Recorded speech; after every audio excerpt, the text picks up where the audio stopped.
Well, hello. Welcome back. Appreciate it.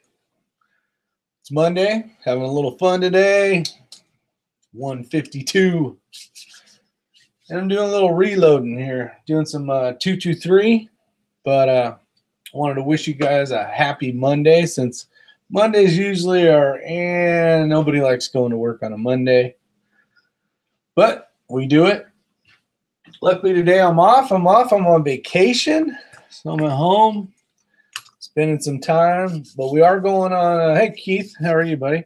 Going on a nice little vacation coming up shortly. Don't want to give away my dates, it's top secret. But looking forward to that. The family's looking forward to it. Can't wait. Channel updates.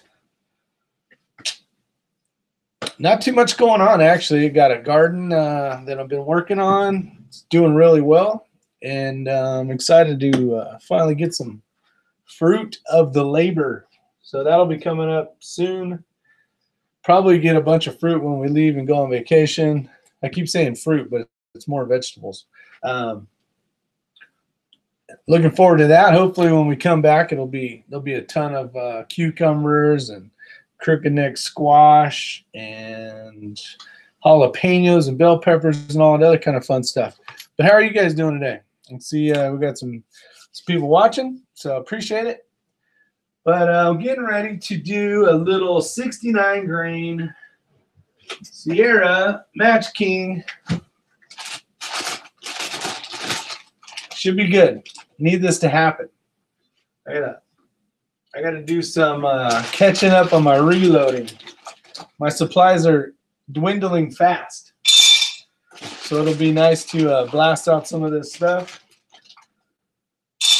Got a few events coming up, and gotta make some ammo.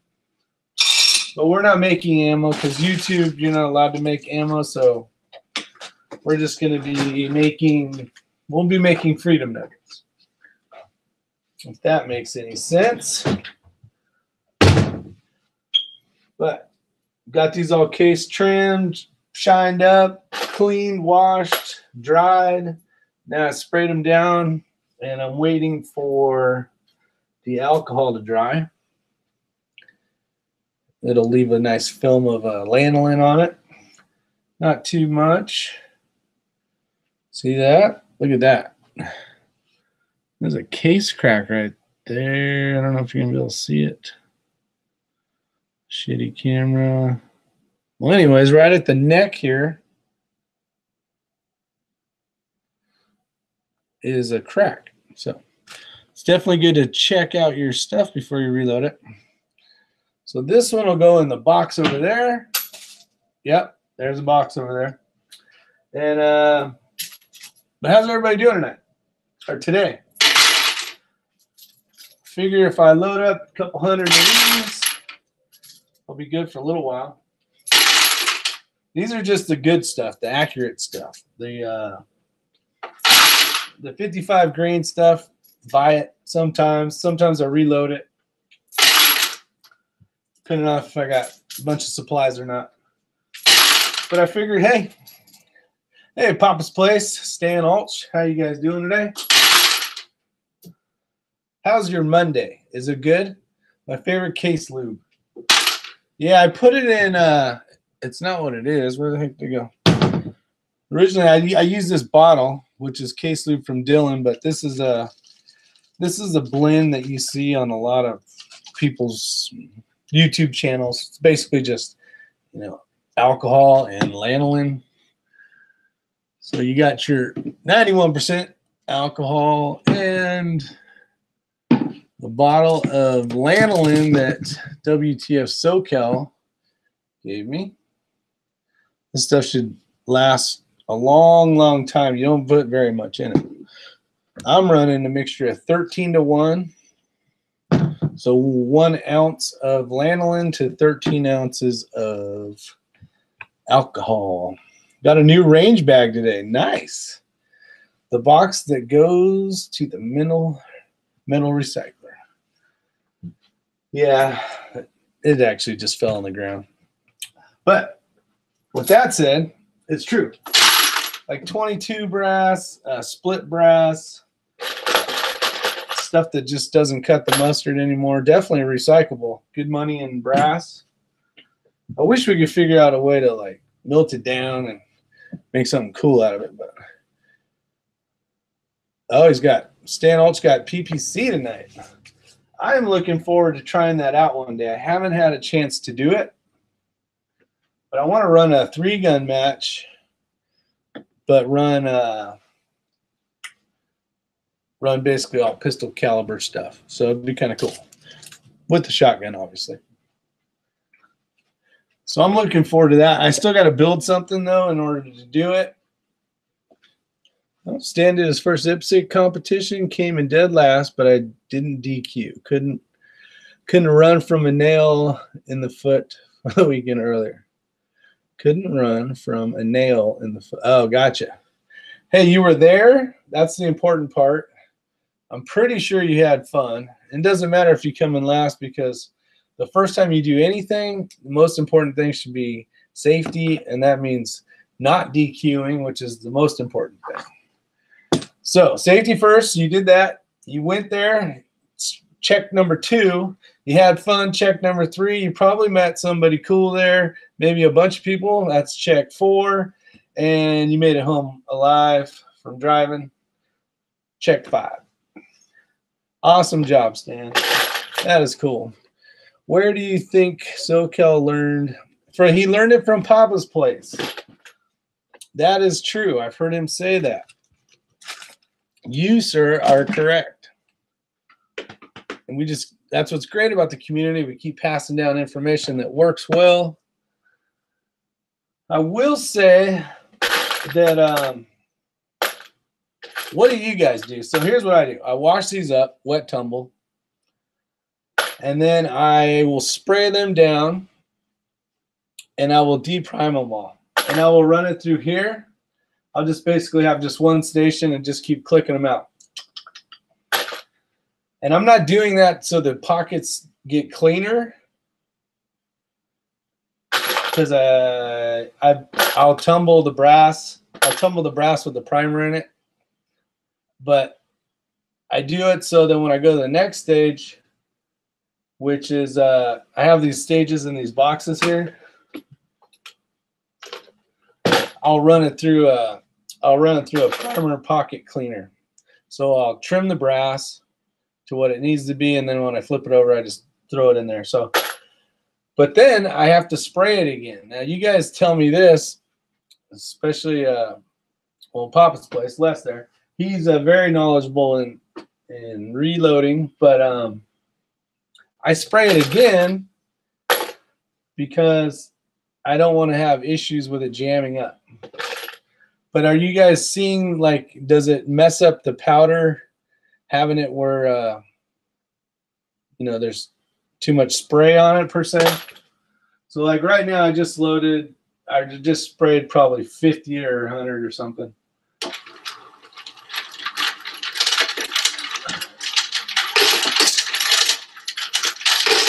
So I rechecked the powder to make sure it's still, because I haven't used it in like 10 days or 12 days, just to make sure that it's going to drop the right amount of powder.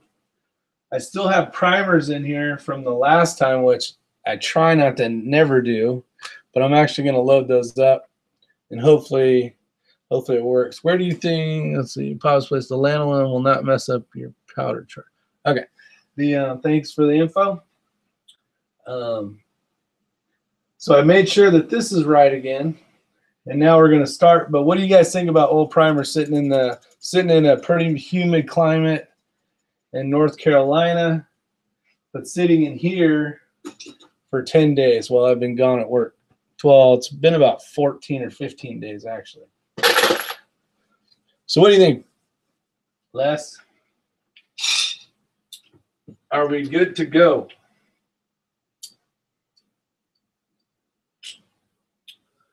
All right, so turn this on. Gotta use dry lube. Had a small batch that didn't ignite properly because I didn't get all the oil out. I learned the hard way. I got a friend, well, you guys know him, X-Ring, and he does dry lube, runs it on each case, but he's making very precision stuff. Single stage press kind of deal. Me, I'm figuring that the stuff I make is more accurate than stuff you would buy per se, like stock out of a box. So I'm kind of giving up a little accuracy probably, but still getting a better round than, say, you know, whatever, some box of 223 that you'd buy at a local gun store. Now, I know there's really good accurate stuff out there. Don't get me wrong. I'm just saying it's better than the majority of the normal crap stuff. In 12 years of using homebrew cases lube, I have never had a problem with any of my reloads. Okay, that's good to know. Good to know. So we're hoping. Turn this light on here.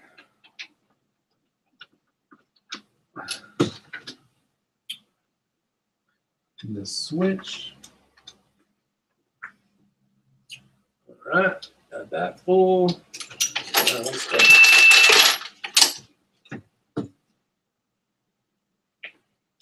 That's the one thing I hate about the 650s. The primers, they advance every time, no matter what. All right, now we're cooking. Get these out of here.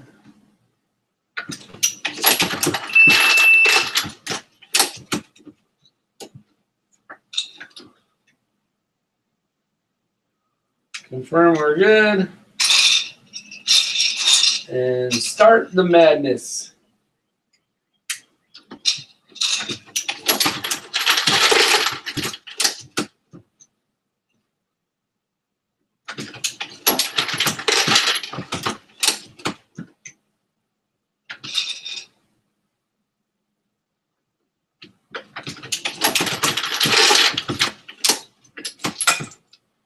All right, double check. I already got some in here from last time, but I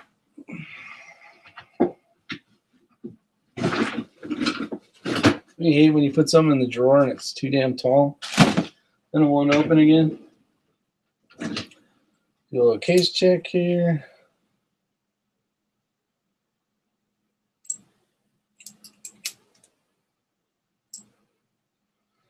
Looks like she'll run. All right, we got that. Let's see. Rick, pull both the powder and primers from the press. Powder and primers from the press? The powder I never take out. I always just fill. And you guys didn't see this on camera, but I put tape around this. And then I also put a tape on the top of the hole just to keep moisture out. But with that said, I did check the powder charge, so I kind of run a few through before I get loading again. But is that what you're talking about? Papa's Place says pull both the powder and primers from the press. Yeah, usually I always end on I'll do a batch of 100 just because that's what the primers come in. For some reason, I don't know, life got busy, and so I left these in here. This is probably about 90 new primers. So we'll see what happens. They're CCI primers. Federal primers are crap for pistol caliber. Humidity is the worst enemy of primers and powder. Yes, I do agree with that. These I've never had a problem with. Like, they'll sit here. I guess you can't see that. Kind of can. But these will sit here like this until I'm ready for the next ones. But you can see, like, this is all taped up. See that black electrical tape? So I'm kind of hoping that the powder doesn't get through, and every time I start a new thing, I'll run like 5 or 6 powder checks through it just to make sure everything's running good. And I haven't had an issue with that per se, but I've never messed with the primers. The primers usually are new every time. Let's see what else you guys got to say. As well as heat, yeah. Heat hasn't been too bad. We've been getting a lot of rain though.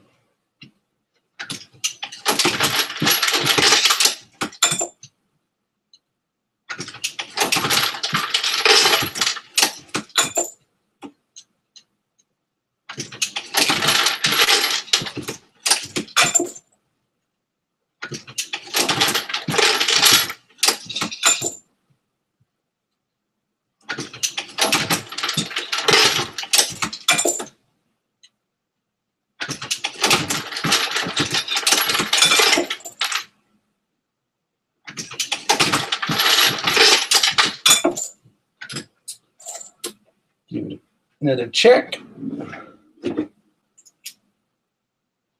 Oh yeah, that's perfect.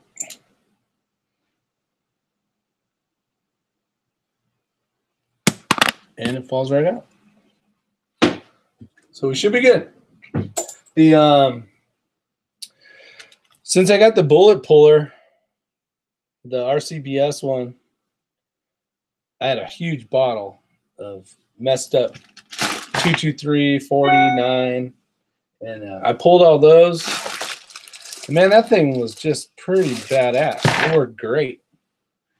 Worked really good. Didn't have any issues except one.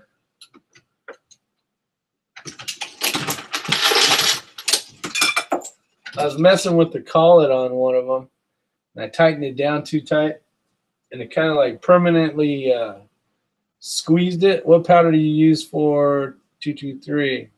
I use not Tiger, but CFE 223.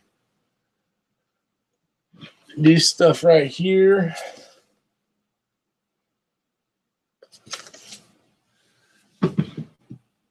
Or the little guys. Seems to work good. Been doing 25.1 for a 69 grain bullet.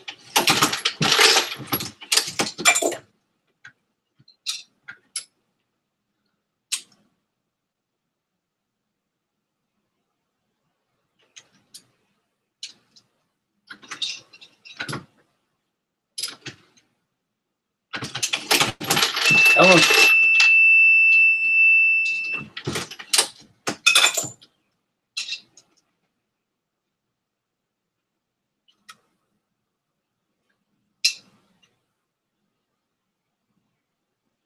Powder looks good. Powder check went off. Just a little safety. A little safety goes a long way.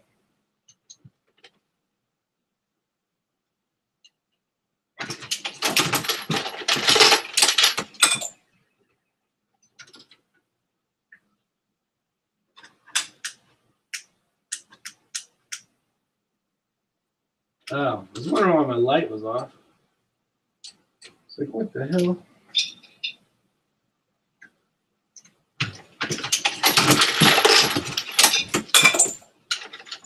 What powders do you guys like? Let's see, I have some H110, but I don't want to use it unless I have to. We'll have to get some of that CFE. Why don't you want to use it unless you have to? Just because it's that good, or it's not very good and you don't want to use it? What powder? Yeah, so I'm using the CFE 223. And I'm very, I don't mess around with a lot of different powders. Like, you know, Ray helped me out with coming up with a good load for the 69 grain. And like, I don't deviate. Like, I just buy the powder I need. That's like Tight Group and CFE 223. And I'm done. I've used some of this Ram Shot, which is pretty good stuff for pistol. I have some IMR 4064 in there, but I've never even used that stuff. So I don't deviate. I don't mess around with other stuff. I just use, it's military grade powder. Hard to find around here. Got it. But I really enjoy the CFE. Seems to be working great. The Tight Group works good. It's a little dirty, but I don't mind cleaning my guns.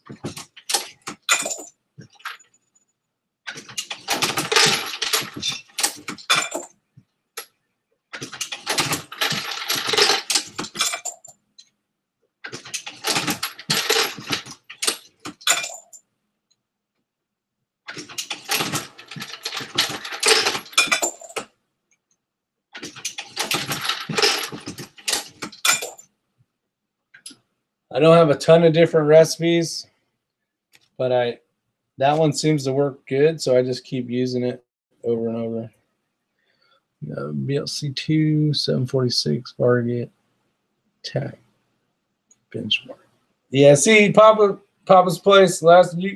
You're much more in depth reloader than I am. I'm a very beginner style. So once I get it like set up, I try to keep it. You know, if the old thing. If it's not broke, don't fix it, right? But I know some powders work better for certain calibers and so on. And there's probably way better, more accurate combination I could be doing, but for the most part, it works. It works for 3-gun,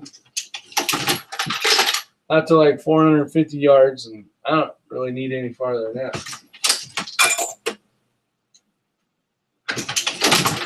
Oh, I can't even see out past that. At least with my 1:8 scope very well.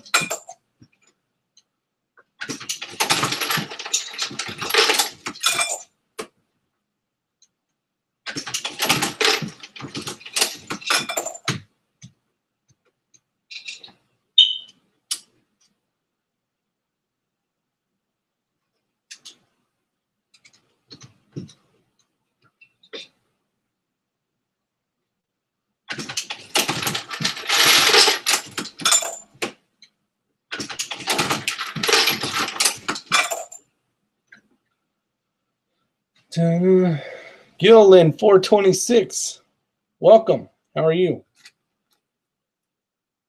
If it works for you, that's all that matters.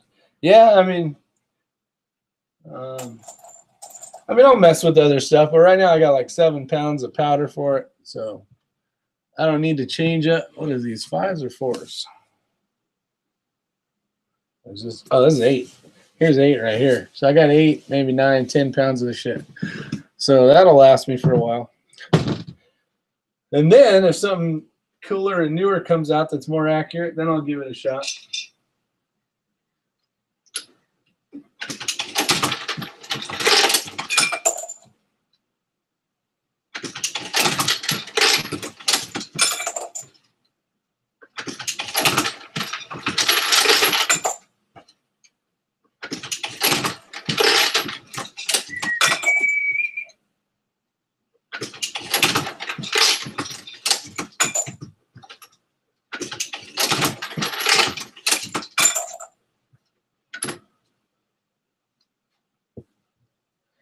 Good to hear, Gillen.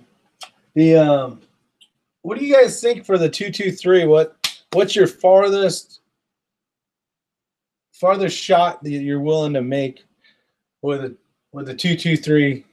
You know, good ammo, maybe a 10-inch steel target.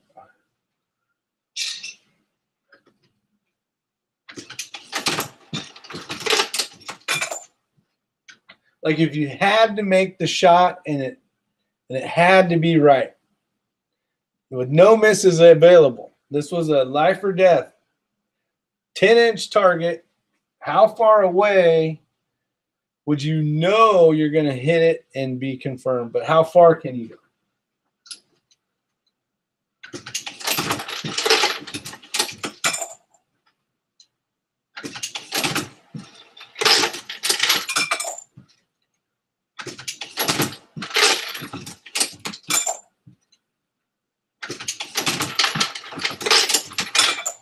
And then I know there's a bunch of questions like, is that with iron sights or with the scope that's been correctly sighted in?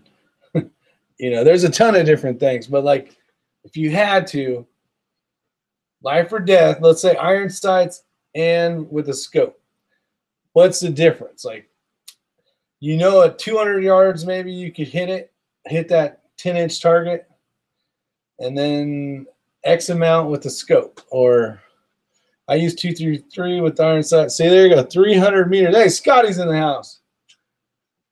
300 meters, but with a guaranteed hit. Guaranteed hit.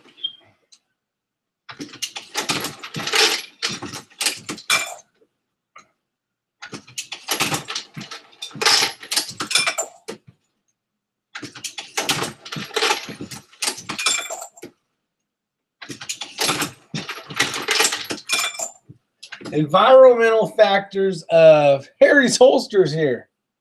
There he is. What's up, Harry? Remember I texted Harry. So Harrison, he's a very nice guy. Make sure you guys get over and check out his products.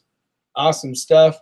But I'm home for a couple days before I fly out of here. So I wanted to screw off, have some fun, see you guys. I shoot only 5.56 ammo. All right, Gillen. So how far away is your farthest? We got Stanholtz. I've had good groupings at 500 meters, but that was with an Elkin scope while in the reserves. So 500 meters. That's a good shot, man.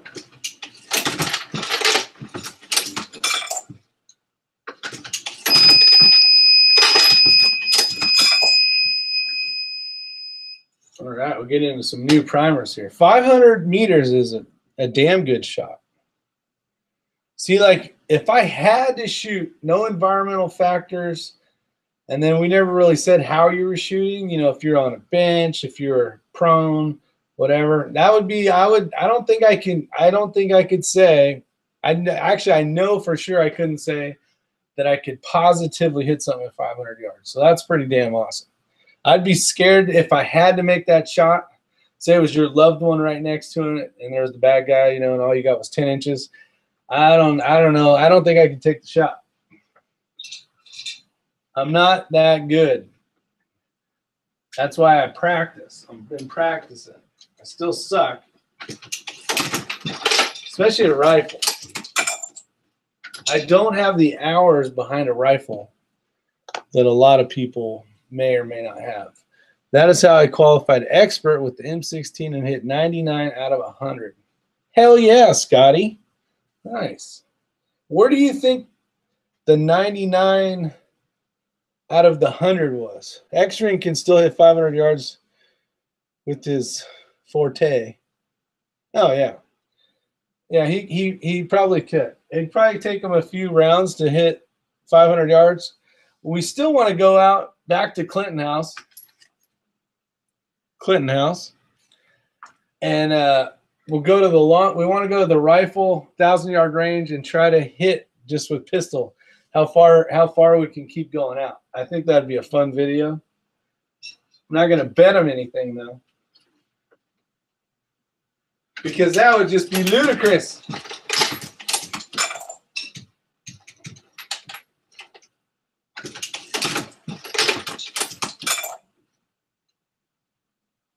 I'd say 300 yards for me. I don't know though. Sometimes I'm rushing in 3-gun shit. I can't even hit 150 yards. So I don't know. It's kind of tough. That's a tough question for me to answer. Confirmed 100. Almost confirmed 150. It is a 10-inch target though. I'll say 200 yards, just to be safe. That way I don't kill nobody. Well, missed one, and the pop-ups went random. Let's see. Every time y'all say Clinton House, I think Hillary and Bill have started hosting 3-gun matches. Messing with my head. Yes, I was the same way for a while. I'm like, we're going to whose house? Like, this is gay. I don't want to go to their house. But no affiliation, I don't think. Let's just say I haven't seen Hillary running around in her pajamas in the morning when we show up.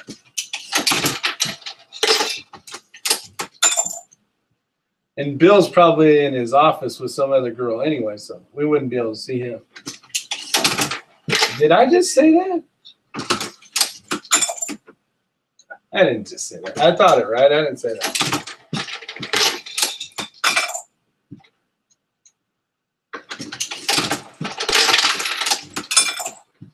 Bill's probably busy looking for his son that he will his abandoned son that he keeps ignoring. Let's see, very tough question indeed. Yeah, I don't know if you have to make the shot. I mean, I was gonna say your wife, but that wouldn't work because you guys are probably go, oh, 1,000 yards, no problem. If it was your, I don't know, your kid or something, like, and you only got 10 inches, but your kid's like right there, I don't know. I'd be scared to go past like 200 yards for sure. Guaranteed.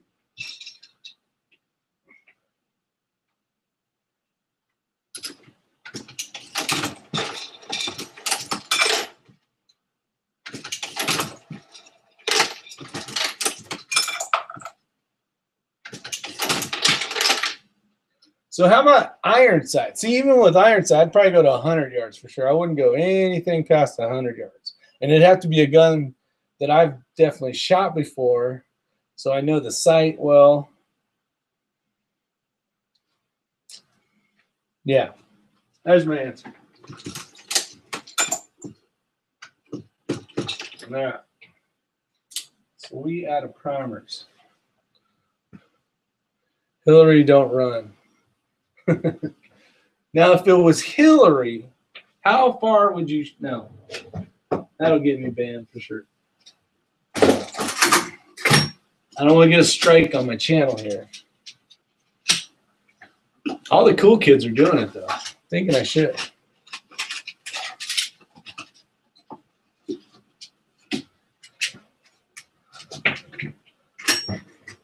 Oh. Should for sure. All right, where the hell's my? Where is it? I know you guys got it somewhere. Here it is.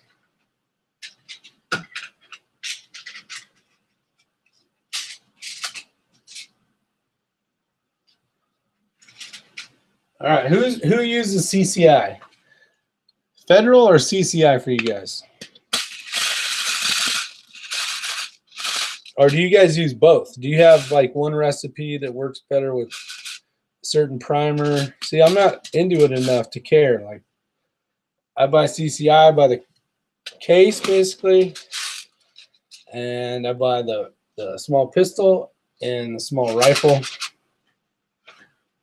But I don't get into all the Federal and all that stuff because these have been working great for me. I did buy some of the Les Ballet or whatever. I can never pronounce that shit. And those work pretty good. They're sharper on the edges, so when you're priming or seating the primers, that was kind of a little difficult. Not difficult, but it was a little more touchy when you had to load those in. Salor Ballets or something. I don't know how you say it. But those seem to work okay. I bought them more because they were half the cost of the CCIs, and I wanted to do a comparison, but I keep going back to CCI because... Have a good one, Les. Appreciate you showing up. Thanks for entertaining me. And thanks for your good comments. You had a lot of good comments out there that we can learn from. So appreciate that. Let's see. Federal for my high power. Oh, okay. So 30-06 stuff. The bigger stuff. Now, I've heard nothing but great stuff about them. I heard at one time, at least in this area, they were hard to find. And you got Jamie Howe. Thanks for showing up. And he likes the Winchester and the CCI. Yeah, the Federals. The Federals I heard were like hard to find, a little more expensive than what people wanted to pay. Maybe because they were in higher demand at the time. But everybody I shoot with, they're all basically shooting CCI. But these guys are shooting more like quantity. You know, more like they're going to be blasting through like a few hundred rounds. Where I'm not so much talking about the guy that's going for like very accurate.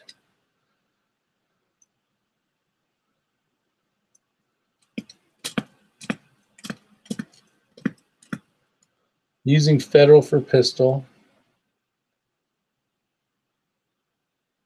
Oh, so Stan, are you having problems with the Federal? Is that what you're saying?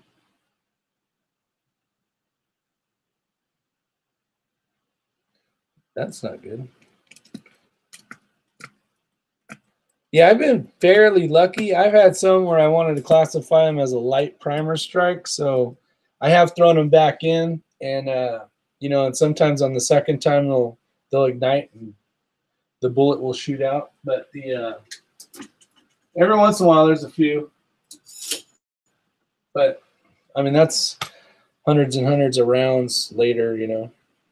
And it's not like it's a batch, because I'll get them in a case, and I haven't had really issues like where I noticed it coming out of the same case or anything. Rich, I gotta head out. See ya. Bye, Scotty. Have a good one. Thanks for showing up.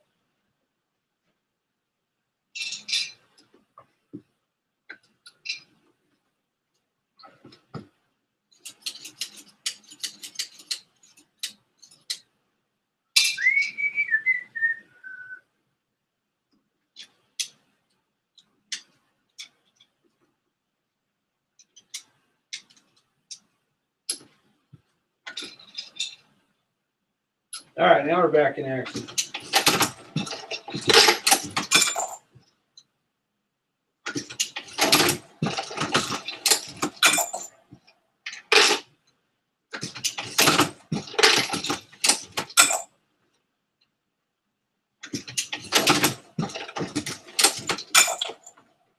Do you guys notice that like the 70 plus grain 223 is more accurate than the 69 grain?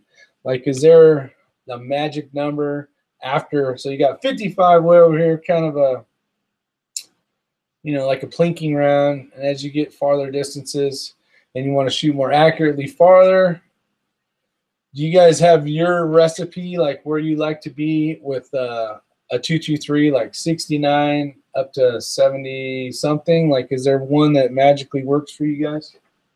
Because I'm willing to try out some new weights.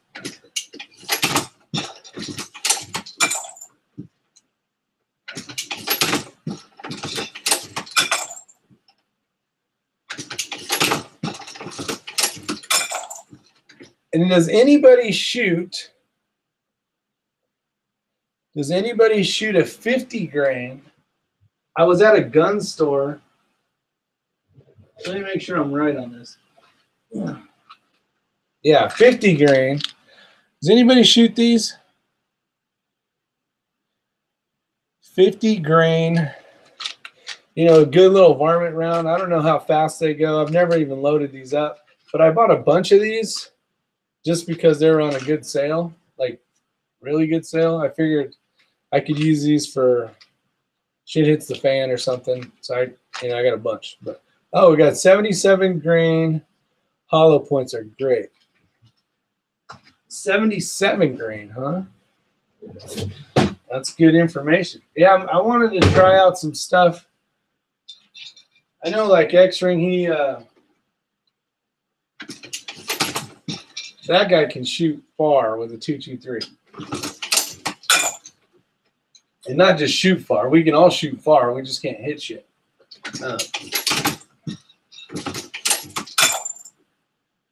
And we meaning not you guys, just, you know, anybody can shoot up in the air and it can go far.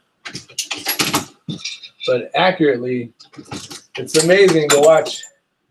Amazing to watch some of the magic that comes out of X-Ring. Guy's got some talent for sure.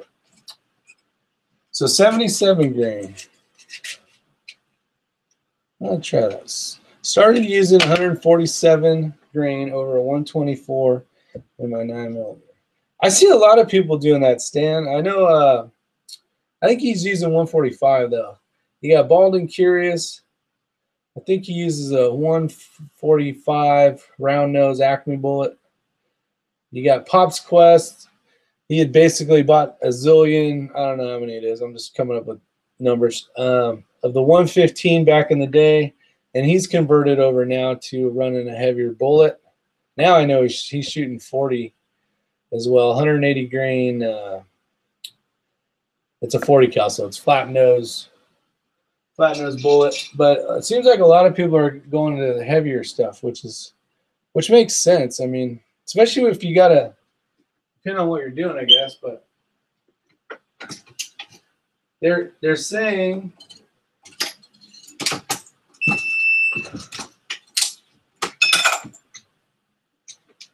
that let me double check this so I don't screw up.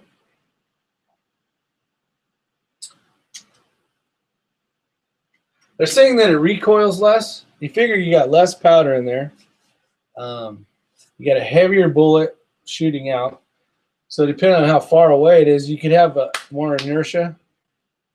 You got Gilliland says the 469 grain steel penetrator. I haven't tried those. But it seems to be that not most, but some people are going up on their grains for their bullet, for their projectile. Come on. There we go.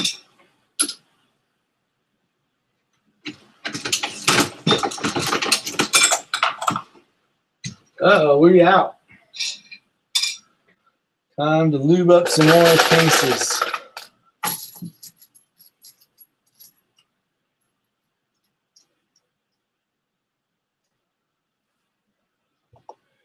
SS-109s are hard to find for reloading.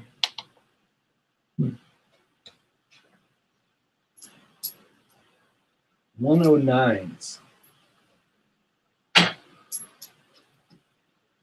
SS. See, I'm not a big enough reloader, Stan. I know what the hell you're talking about. SS. Stainless steel. Steel. I don't know. My brain ain't working. Help me out.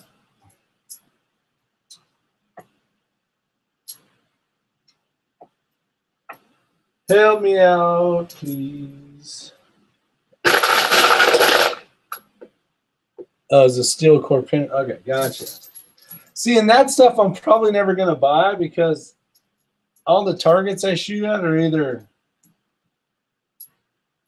cardboard or steel, and they'll have a shit fit if I'm shooting those things.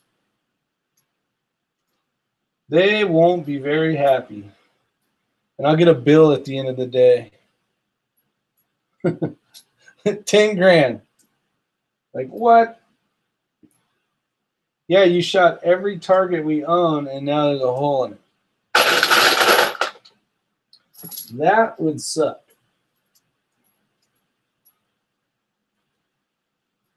How many of you guys got suppressors? I've been wanting one. I still don't own one. But a reason that I haven't really rushed to go get one is because I don't really like suppressor sights, first off. The one I would get would be a 9mm. So it'd either have to be for my CZ, P10C, which could be cool. But I don't want to have to wait, which you got to wait if you want one, at least as of right now. But ain't nobody got time for that.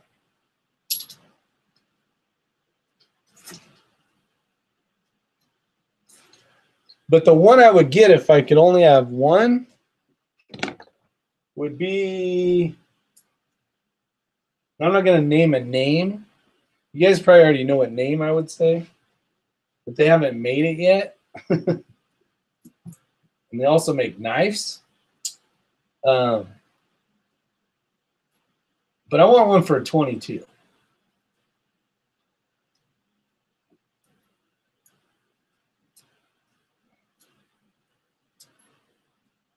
Let these bad doggies dry. It ain't very hot today. It's humid. It's taking a little longer for them to dry. I would like a can, but don't want to pay the government for the use of it. Exactly. It's kind of a bullshit deal. They should. They want your money, basically. The money to what? Someone has to file an extra piece of paper. Is that really worth $200? And then if you already have one, it's like California in the waiting period, right? So I have a gun. This is my gun. And I want to go kill somebody. I can just kill somebody. But if I want to go buy another gun, I gotta wait 10 days for this gun to cool off period. Like, why wouldn't I just use this one? Why the hell do I need another cool off period? Another effing retarded law. Can you guys answer that question? Why should I still have a cool off period if I already have a gun that I can use? I would love to know the answer, because I've always thought it was the dumbest thing I've ever heard. But you guys may enlighten me. Yeah, 6 to 12 months of waiting. Isn't that awesome? It's amazing how fast they get it done. Not.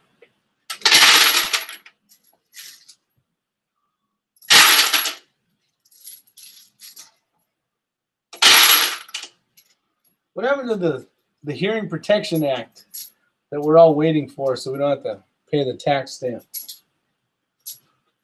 You guys heard anything on that? It was a big thing, and then it just kind of dwindled down to nothing. No special license for that ammo hearing. Canada stand. Canada stand. Let's see. But it is a heck of a lot more expensive. You can buy the bullets to reload them here. Oh, you can't buy the bullets to reload them. So you can't reload. Wait, I must be reading that shit wrong. No special license for that ammo. Oh, you're talking about the steel penetrator stuff. But it is a heck of a lot more expensive. Pop's Quest is in the house. And he's on Instagram now. The guy that won't be on Facebook, won't be on that. He's on Instagram. Go check him out. He's waking up to 2006. He's a few years behind, but he likes it that way, which is good. He may still have a flip phone. I'm not sure. I haven't seen him in a couple weeks. Not sure. I think he's upgraded that since. Love Pop's Quest. Great dude. Great brother. I'm making some bullets here, Pop, so the next time we shoot, you know, whether it's whatever, I'll be ready.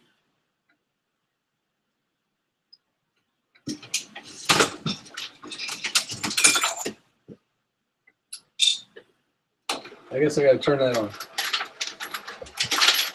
Pop's Quest is driving.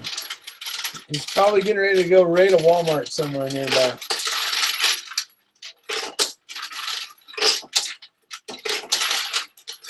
I need to go fast so it shuts up. Yes, he does have great mag loaders. And there just happens to be one right here. Pop's Quest. You can have one of these for the great price of, I'm not sure. Go check out his Etsy. I think it's Pop's Cabinet Shop. Something like that. Or go to his YouTube channel, and it's probably in there as well. But this thing works really good. I use it quite a bit. I stained it. It didn't come stained, but he gives you the option to make it all customizable with your own magical powers of painting your own stuff. If you want to stain it, paint it, do whatever the hell you want to it. But he makes a raw bitchin' reloader. He makes AKs, ARs, and a bunch of other shit. I don't even know what he sells now. He sells like, I don't know. I don't want to say because he may not make it. But he makes all sorts of cool shit, so go check it out. So if you need a holster, go to Harry's Holster. If you want a good hard target, like a steel target, go to Hard Target. And if you want reloader, look for loading your magazines up, go to Pop's Quest. Who else am I missing? Who else? Who else? Let's see.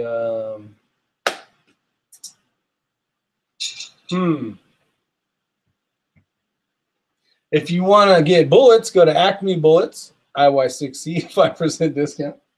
10% discount, actually.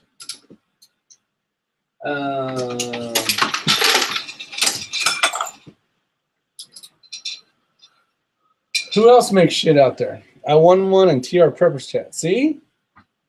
Have you painted it up yet, Gillian? Gillian? Can't say that for some reason. It's tough.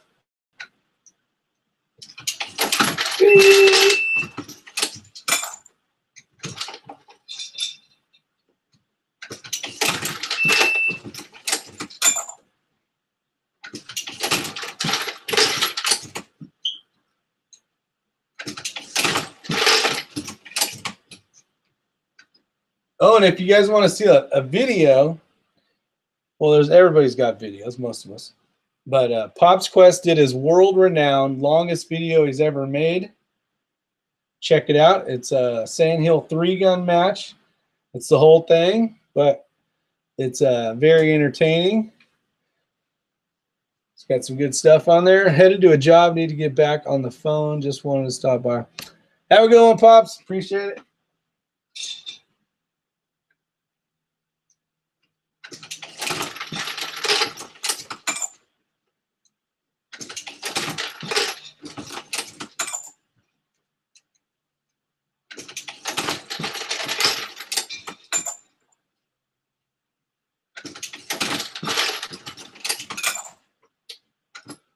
Have any of you guys seen these containers on these Dillon 650? Have they figured out how to make a chute to go down to like a bigger container? I've been trying to figure out one out of like PVC pipe or something, but I haven't figured it out yet. Yep, go check out that video. It's cool. Do you guys like watching those competition videos? I mean, some of you guys are, you know, you're shooters, but some people don't want to watch other people shoot. I like to video it and put it on YouTube because I feel like I can see the difference as I'm getting better throughout the thing. It's kind of like a video blog or vlog or whatever the hell it's called. But it's something for me to look back on, and something maybe you'll learn something out of it or whatever the case is. But thanks, Gillian. But for me, my purposes is it documents me getting better, hopefully.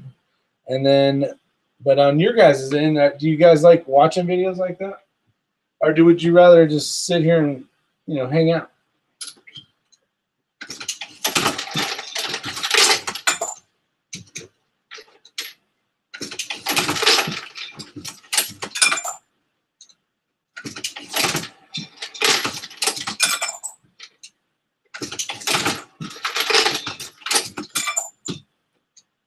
Uh-oh. See, reloading is all feel. Look at that. Oops, where the hell's the camera? See how that primer didn't go in there right?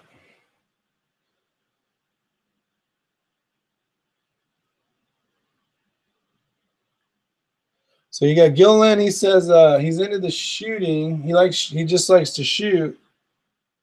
He's not into the shooting competitions. Now, do you like watching them? Do you think you'd ever get a chance? Would you go do one? Or you're just like, no, that's not for me. I'll find something else to do.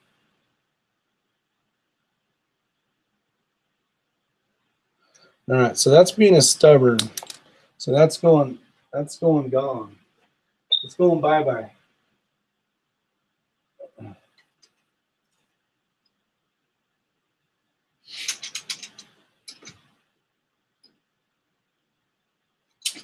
Honestly, I think it's this case. Let's wedge it one more time. Let's see if that was the problem.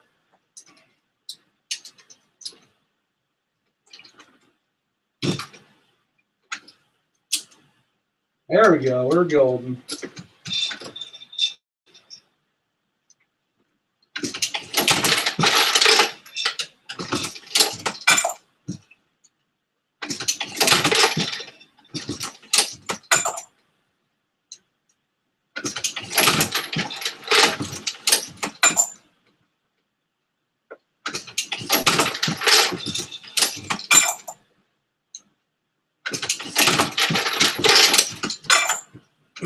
How many of you guys case check?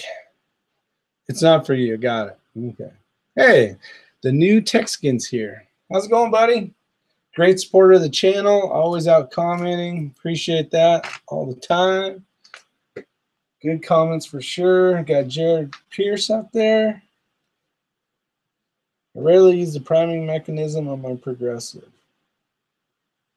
So you pre-prime them all?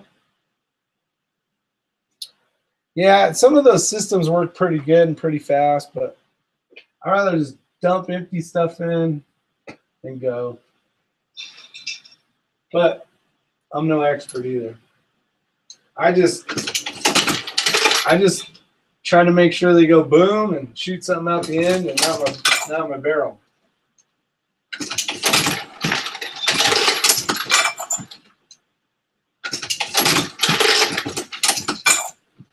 I will say I screwed up the other day. I don't know if I ended up doing a video. I know I recorded it all, but I don't even know if I sent it out there. Right here, I wonder if I still got that somewhere. Oh yeah, it's right here. See this, guys? That is a hole in the brass. And that's another hole. And inside of here is the rest of this. So there was a case that wasn't lubed. Actually, there was a few. And I was like, oh, maybe it was just one. So I did it one more time. And this damn thing got wedged up into my my tool head, into the decap, depriming, and look at that shit. So what I learned was, after I called Dylan, was this right here at the end of the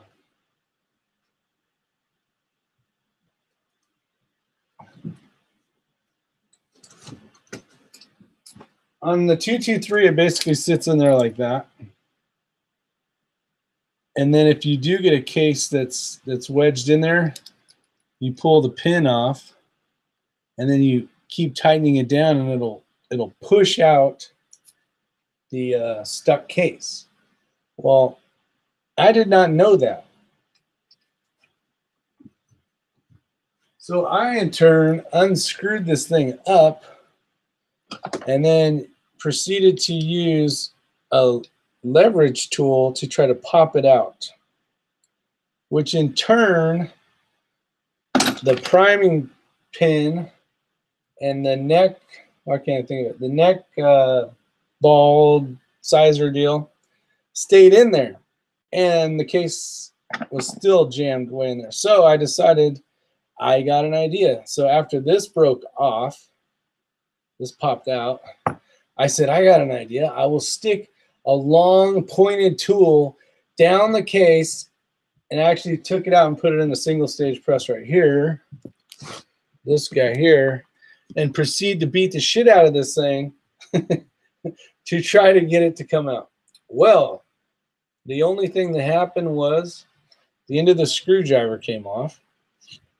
So I broke that. Then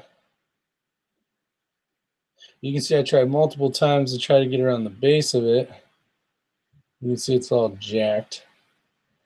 But I learned something. I learned that that is not how you get a stuck case out of a Dylan tool head. Because some of the other companies don't have it where you can tighten it down and it'll pop it out, like the Dylan one. So that was a $47 learning experience or whatever it was. Now I could have sent this back and they would have replaced it for me for free, but I needed to make ammo, and I didn't feel like sending this back and waiting for it to come back, so I just bought another one. But now I'll send this back now that I already have one. And then I bought some extra needles, decapping pins, or whatever you want to call them. I hand prime too, but I don't own a progressive. Oh, you don't own a progressive press? Yeah, I gotcha. Yeah, hard lesson to learn. I did learn it though. Hopefully this helps you. Saves you 40, I don't know what it was, 37, 40 bucks, whatever. Learn the hard way. I learned the hard way. But with that said, yeah, see, I had to buy a new one of these. So this, along with the little ball that resizes the neck, is in here, all jammed to hell. Oh yeah. So I'm gonna keep this as my little memento to remember how I should just probably read directions. How many of you guys actually read directions? I don't think I know very many men who read directions. I know I don't. All I need is a picture. If I got a picture of it, like, you know, it's on the box, I can pretty much build it. I might have to build it twice, and I might end up with an extra couple screws. But, oh, the Texican does. He reads the directions. See? Kudos for you for doing that. You save yourself heartache. You save yourself probably broken stuff. Why is this light out again?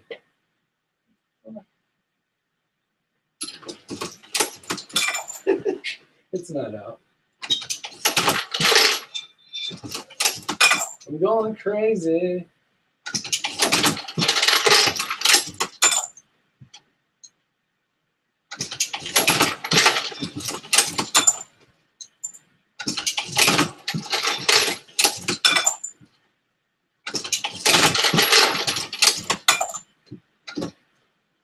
Let's see, only if I get it stuck.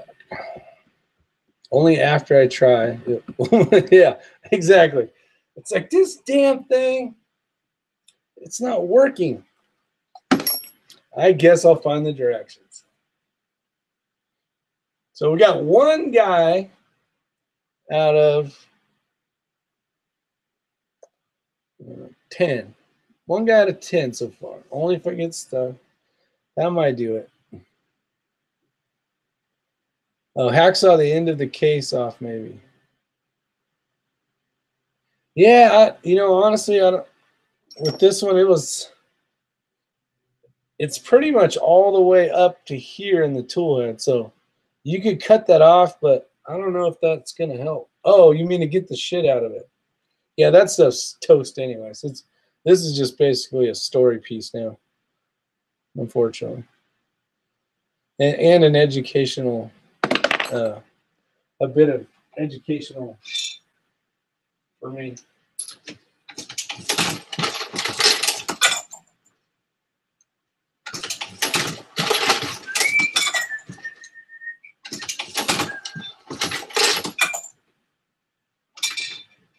All right, so that one felt really soft. Primer pocket's probably old.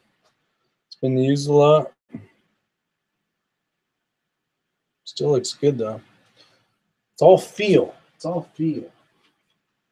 I'm learning very slowly.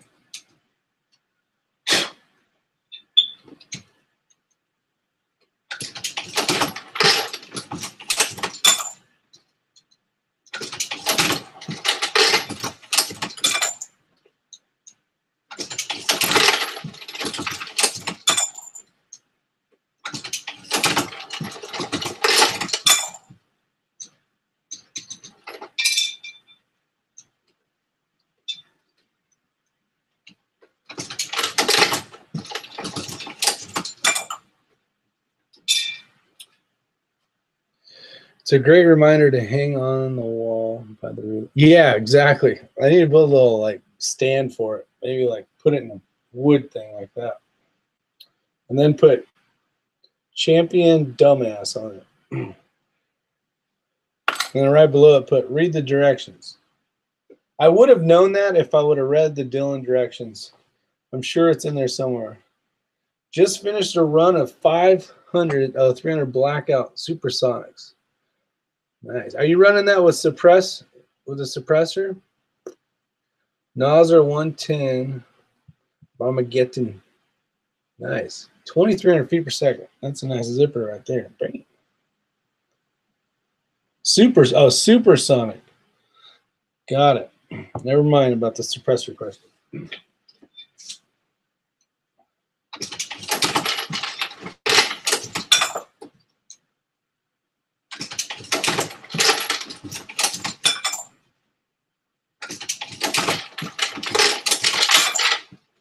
What's your guys' absolute favorite round? And I mean anything from plinking squirrels all the way up to hunting, you know, the biggest, largest animal on the planet. Like, what is your most favorite round to shoot? If you could only have one round, and it's not if you could only have one round to save yourself and world chaos and all this other shit. Like, what is your favorite round just to shoot all the time? If you could shoot anything all day long, Southern Style 357 says a 357 Magnum. Damn it. Because they don't make 358.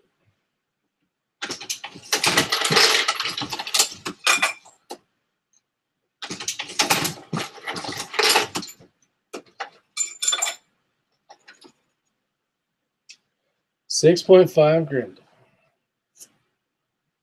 Hmm.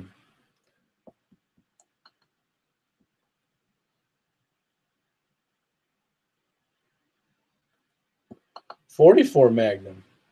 Damn.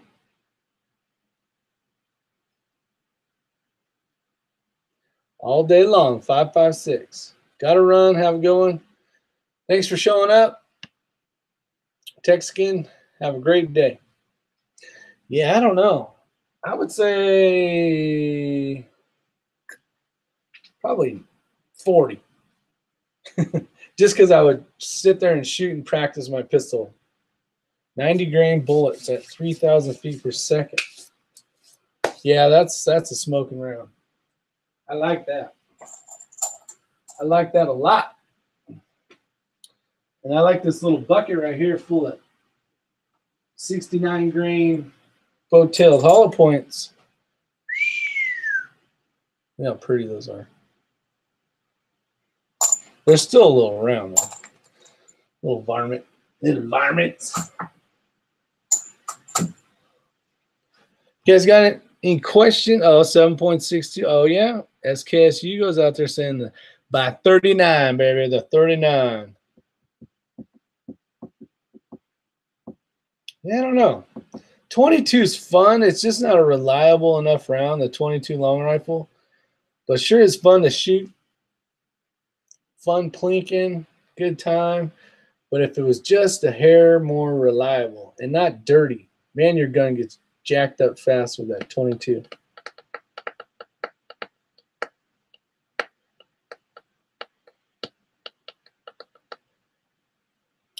Let's see, SKS. Stan Alts, the SKS.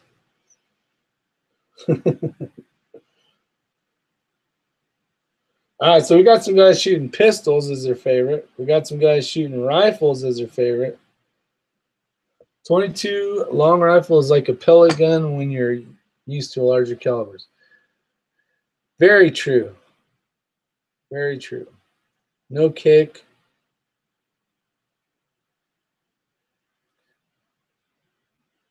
It's just a fun round. I think it's because you can buy a bucket of freaking ammo.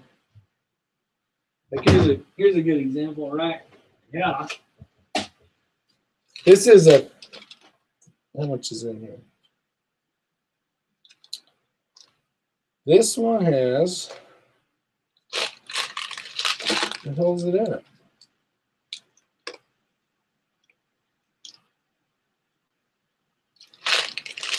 I used to know this. 22, 36 grain. What is it? Anybody know what comes in these things?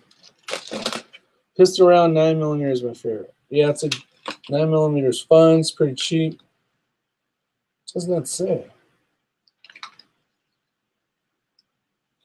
But anyways, I paid like 39 bucks for this. I think there's 1,000 in here. I can't remember. All right, anybody remember? But oh, it's right there. I'm looking at it backwards. I can see it. It's 1,100 rounds. Wow. Right here. I'm looking at it backwards, so I'm like, what is that? 1,100 rounds right there. All right. Not only can I not shoot, but I can't see either. Tried 40. Stan has never tried 40, so I couldn't say. I like the 40. It's a hair snappier, some people would say. Then a 9 or a 45. I think the 45 is less snappy than the 40 for sure, in my opinion. But I started shooting in the early 90s, and that was right when the FBI was doing all the stuff, is when the Glock came out. You know, a lot of those things influenced me as a shooter. I liked the 40 for the fact that I was shooting competition back then, and you still had the option of shooting major or minor, what they would call it now. And then I just basically every gun I got for a while was 40, 40, 40, 40. And then you get to the point you got so many 40s that you're like, okay, 40 it is. I have 9s, but they shoot great, but I don't know. 40 is my... You can find it easy too. Everybody has a 9 or a 45, so when you go to the store, they got it. At least back in the day before I was reloading, when it mattered. I would say they're all great. Any of those. The only thing with the 45 is a little less capacity, but like they say, if you hit it with a 45, you only need one shot. Got to disagree with that, because there's studies where guys have been shot 13 times with a 40 cal and still trying to kill your ass. Get sore after shooting it for a while. That's the thing. You want something that you can shoot a long time. You know, some of those hand cannons, like you guys were saying, like I would never pick that round, just because after, you know, 30 rounds, I'd be like, I don't want to shoot that thing anymore. Capacity over power, yeah, that's the thing. And then you can see it. You know, a lot of law enforcement and military are going back to the 9s. It is nice to have a few extra rounds. Force equals mass times acceleration. Yep. See, and that's what's kind of crazy is, I guess if you had a bunch of mags and you're a cop or a police officer, I should say, cop's probably derogatory or whatever, but the best rifle round is a 45-70. There's a good round. That's a kick in the old shoulder.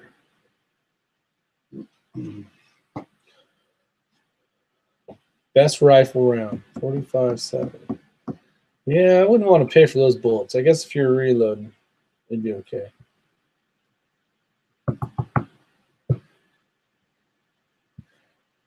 The Creedmoor, who makes those? What's that round those guys been using? The Hornady something. I can't remember what it is. Those rounds are amazing. They're like laser beams. They just freaking shoot like a laser. You point it at the target, you pull the trigger, and it goes ding. Pretty impressed with those. Hornady somethings. ELS or E something.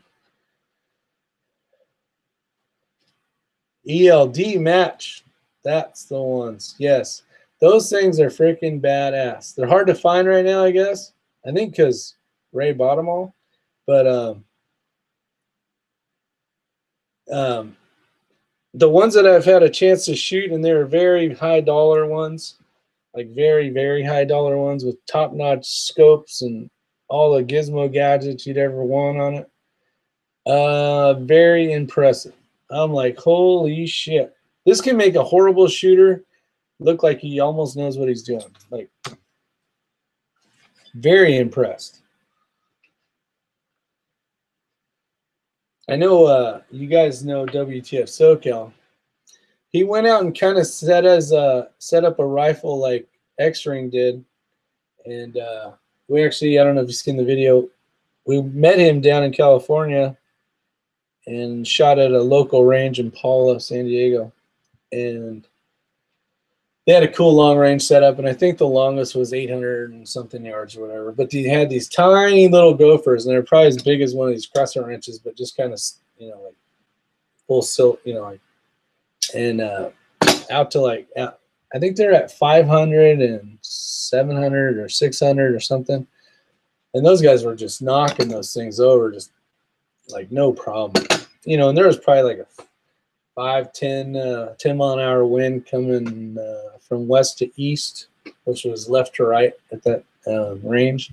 But it was, I was like, damn, it's a freaking laser beam. Expensive to reload. Academy, $19 a box. Oh, not bad. Expensive to reload 30-06 as well, using around 50 grams of powder. Yeah, 30-06, man. That's a great hunting round. I bet you that round's probably killed more animals than probably any other round, at least in the United States.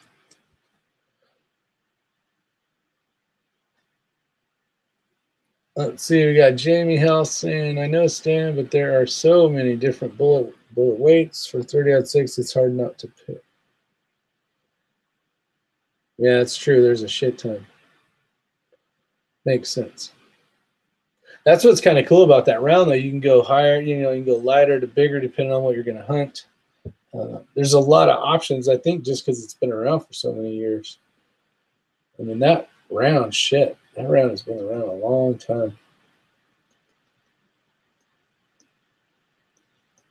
You can pretty much shoot anything in North America with it, I would assume.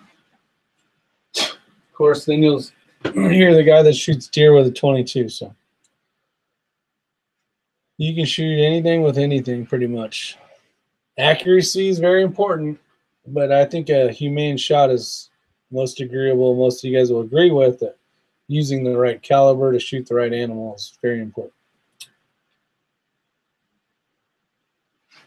Oh, I need bullets.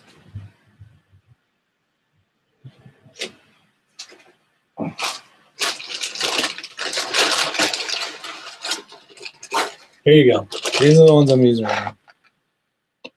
1380C.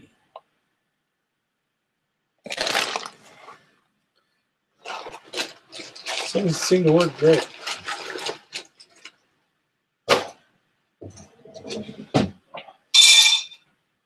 All right, well, you guys, gals out there, hopefully you had a great time. I'm getting ready to go get an iced tea and take a break, but I appreciate you showing up. It was fun getting to talk with all you guys. Jamie Howell, thanks for showing up. The rest of you as well. Just I don't think I've seen that name before. I may have. You may have been a subscriber for 100 years. I don't know, but if you haven't, definitely think about hitting the subscribe button. We always like screwing off, having fun here in the garage, or doing some 3-gun or some type of shooting or something. Let's see. Great for moose, deer, bear, especially if you use the polymer ballistic tips. Yeah. It hits the deer hits the ground. Yes, it does. Jared, thanks again. Stan, Gilliland 426. All you guys out there, Jamie Howell. Let's make sure I didn't miss anybody, because that would be rude. I know Pops was in here earlier. SKS Hugo. Southern Style 357. New Tech Skin. Hopefully I didn't miss anybody that's still here. Hopefully not. Scotty M, 1959. Let's scroll up a ways. SKS Hugo, good chat, he says. Thanks, Rick. Y'all have a good one. You too, you guys. Stay safe. Have fun. Hopefully you have some fun in the sun. Since it's summertime, take your families out, do some adventuring, have fun. And should have some great videos coming up. We're going to go on vacation. We're going all over the place. So just got back from Florida. Did a little fun. We had a volleyball tournament, so on and so forth. But I did the skydiving thing. I'll talk about that on a different deal. It's not skydiving, sorry. It's called iFly, and it's a fake skydiving to learn how to do technique and stuff. That was pretty damn cool. Kids thought that was one of their favorite things, and we went to water slide parks and all sorts of shit. It was a good time. So, you guys take care. Appreciate it showing up. Definitely, if you're not a subscriber, please subscribe, and we'll see you guys. Stay safe. Talk to you later.